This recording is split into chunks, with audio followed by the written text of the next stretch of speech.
Welcome back everyone to Gotcha Interact. Today we're going to be talking about going through all the stuff that we've kind of got speculations on, talking about the 5.0 speculations that we can get right now. Now there's a lot that's kind of coming in, obviously with the new region. Natlan in and of itself has a lot to offer us, and especially with a lot of the speculations coming recently, we wanted to make a video on to see what's coming up in the future.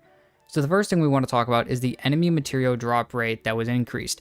Now I don't know about you, Rift, but probably one of the most annoying things in the entire game grinding was Nobushi, Kairagi, and Spectres, and they're getting a huge buff in a drop rate increase. So I don't know about you, but at least for the newer players and whatnot, they'll at least not have to worry about grinding, hand guards for 47,000 different characters that came in Azuma.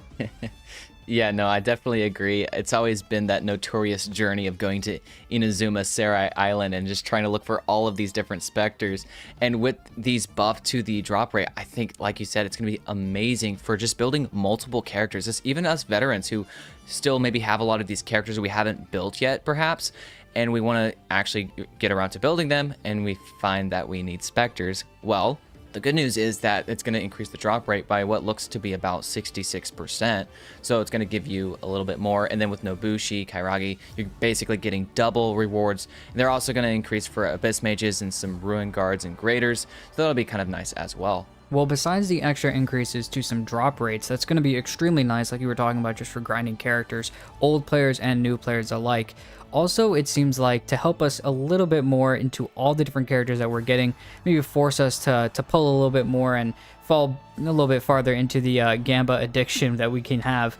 They're going to give us 10 free draws in the login event in 5.0, which is pretty typical with Genshin, how they kind of do things. It's not as consistent in other games that you might see, especially as something like Star Rail, that it happens pretty often during an entire region. But in here, at least, we're still seeing, we're going to get a login event usually at the beginning of each region. So that's at least nice that we are getting one. Extra 10 pulls is something that we can get to see. And because of that, though, it is nice because once again, these great new characters in a whole new region with a bunch of primos that we can get in general from exploration, as well as the quests that we can find. I think all of it in general is going to be a lot to throw at us, so getting these extra pulls is going to be really good for us. I think the issue is if the people who are trying to save, I think the extra pulls, the extra primos that they can get through everything, it might be a little difficult to skip some characters. Yeah, I know with these characters like Kinich and Mualani coming out, with these new characters, and we'll get to talking about the 5.0 speculated banners here shortly.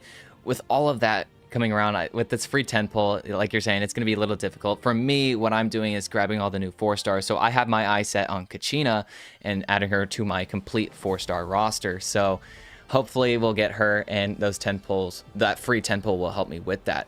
But looking on to our next speculation, our next kind of quality of life change, and this is a big one. I think this is going to be really good, and that is they're adding new artifacts to the strong boxes in 5.0. These new artifact sets are going to be the Desert Pavilion set, Flower of Paradise Lost, Nymph's Dream, Vorakasha's Glow, Marsha's Hunter, Golden Troop, Deepwood Memories, and Gilded Dreams. So with all of these artifacts being added to the strong box, it's going to be a great help in, once again, kind of going back to how I was talking about building characters you may have had on your account for a while now and you just haven't got around to them, like a Dendro character if you want to build them on Deepwood. Well, now you can strongbox that and not have to go to the domain. And the same thing can be said with Marsha, Hunter, and Golden Troop.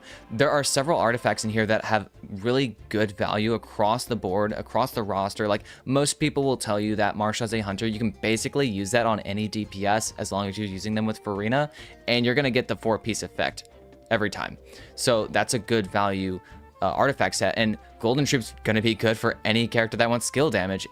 And there's just a lot of good artifacts here that are going to be really helpful for building up some characters that you just haven't built yet on your account, especially when looking at some artifacts as well that are kind of niche, like maybe the Flower of Paradise Lost. Maybe you don't want to go into that domain because you don't have Wanderer, right?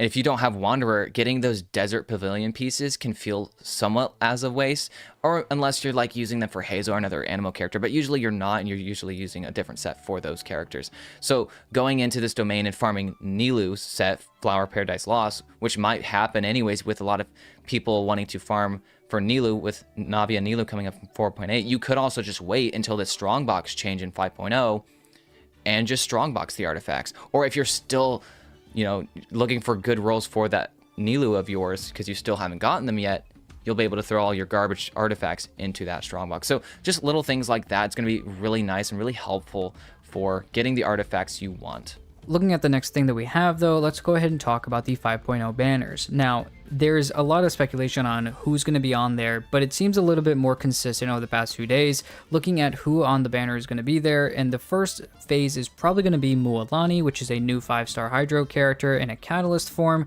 and she's going to be rerun alongside with Kazuha. And she's going to be running alongside of Kazuha for his rerun.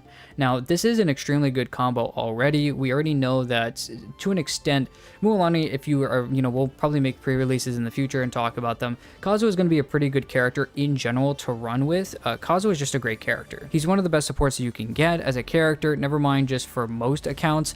And Mualani already looks like a good character and a fun character at that for what she can do.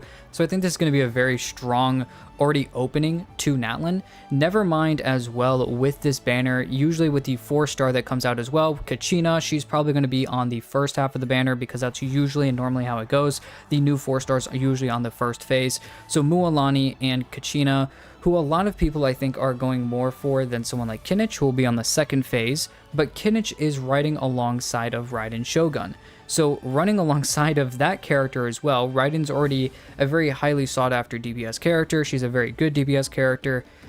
I think if you kind of skipped Raiden, you can probably go back and get her now. But I do think that people are going to like getting the new Dendro 5-star character in Kinich, so he's going to be a fun character as well.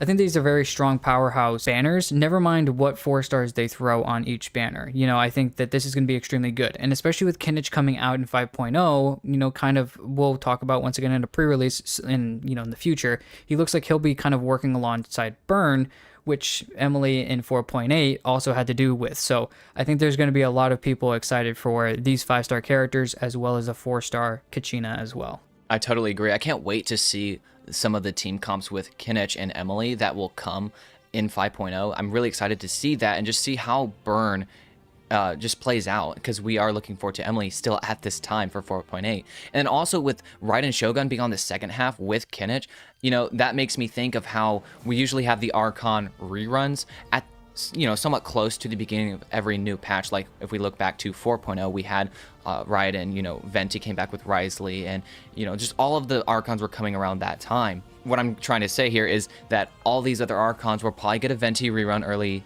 5.x. We'll probably get Zhongli coming back, and the others as well. Farina is the one that I'm kind of like, well, maybe not so, and if she does, it would probably be at the end of the other Archons runs, just because we just had her with Siegewin, so it just makes more sense.